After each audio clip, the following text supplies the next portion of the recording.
Please welcome Juan and Marco Borrego. Hi, I'm Marco Borrego, a junior at Buford High School. The e-cigarette industry is committing premeditated assault on the brains and lungs of America's youth. We had to get involved and fight back because our voices matter. And I'm Juan Borrego, also a junior at Buford High School. As the school year began, we had an epidemic within a pandemic, an epidemic of nicotine addiction. This epidemic of nicotine addiction had solidified its place in the lives of our peers far before the pandemic ever began. As brothers, we've experienced firsthand how vaping has diminished and even ruined the lives of our peers. Ever since middle school, we've seen kids vaping in halls, gatherings, and even classrooms. This is because teens are suffering from extreme withdrawals due to their insatiable addictions to nicotine. For years, we've walked into students vaping in our school's bathrooms, and we don't feel anger towards them. We feel empathy. We understand that our addicted friends are victims of this epidemic of nicotine addiction, and that they are suffering far more than we can imagine. The dangers to those who vape has grown significantly because of coronavirus. Per a study done by Dr. Bonnie Halpern-Felsher, if you vape and you get COVID, even if you're 14, you can become seriously ill. Coronavirus has made vaping and e-cigarettes more dangerous, but this has not made vaping and e-cigarettes any less desirable. Teens have found more freedom during this pandemic to use these addictive substances. Teens are now vaping in parks, in their homes, and while their parents are at work. The fun, sweet, and cool flavors in conjunction with the feel-good effect that nicotine has is solidifying nicotine addiction even more during this anxiety-filled school year.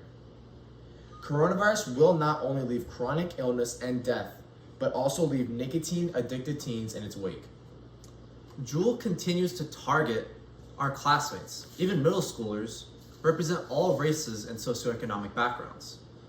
For this reason, our high school is the perfect hunting ground. We're part of a large Latino group in our high school, which are being specifically targeted by e-cigarette companies. As high schoolers, we've witnessed firsthand the detrimental effects of nicotine addiction in teens. A close friend of ours was a straight A student in high school, but once he started using e-cigarettes, his grades plummeted. He fell victim to the Juul industry and is now getting C's in the majority of his classes. Within a few months of starting to vape, he began to skip school, and when he was in attendance, our close friend was very different. He was irritable, pale, sweating, and very distant from his closest friends. This change was, by his own account, the impact of non-stop juuling. He couldn't wait to take the next hit of nicotine and wanted to live the life portrayed by Juul's e-cigarette advertisements and cool, quote-unquote, cool YouTubers. That is insane. Juul has led to the downfall of many of our close friends and will continue to do so until e-cigarette companies are justly tried for their actions. There is a terrible misconception that Juul and vaping is specific to the middle class because of the cost of buying e-cigarette pods. No, we know that our peers are trading everything from doing someone's homework to even selling their body. Teens from any socioeconomic background and ethnicity can obtain e-cigarettes from peers in high schools and middle schools. You can find teen-led networks that can provide any high schooler with e-cigarettes and pods that range from inexpensive disposables to dab pens and everything in between. Juul reintroduced nicotine addiction to our generation using the tried and true tobacco playbook and succeeded in addicting a new generation. As teens, we need to speak out and uncover Juul and now many copycat brands for the fraud they really are. The key is prevention, education, and action. The time is now. Get involved, join us, and have your voices heard. You matter. We matter. Thank you.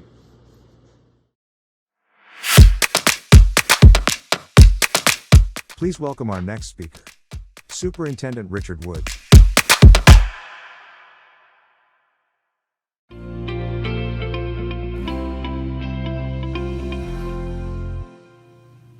Hello, I'm Georgia State School Superintendent Richard Woods. As the leader of Georgia's public education system, I know all too well how often substance abuse affects the children and families we serve. At the Georgia Department of Education, we're committed to equipping educators with the tools they need to address substance abuse and support students' mental health.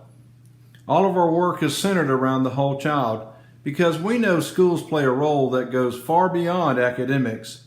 If we don't address students' mental health and well-being, we will never be in a position to ensure every child can learn and succeed.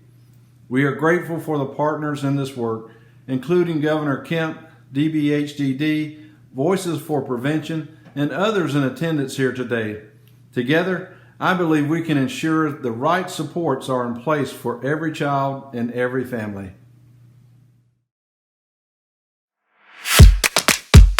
Please welcome the Honorable Brian P. Kemp, Governor of the State of Georgia. Voices for Prevention greatly appreciates Governor Kemp issuing a proclamation honoring Substance Abuse Prevention Advocacy Day, 2021. Hello, this is Governor Brian Kemp. I'm honored to join the Georgia Department of Behavioral Health and Voices for Prevention in recognizing today, March 9th, as Substance Abuse Prevention Advocacy Day. Many Georgians know someone who struggles with substance abuse or addiction and the impact it can have on families and communities. But we also know that by working together and advocating for prevention, we can help reduce that suffering before it begins. Although 2020 presented unique challenges to this effort, our prevention providers rose to the challenges of the pandemic. They work with program developers to adapt evidence-based strategies and continue to implement programs online through e-learning platforms and social media. As we move into 2021, we're going to continue to support their efforts to help these Georgians who are struggling and celebrate those who are successfully living drug-free lives. Thank you, and God bless.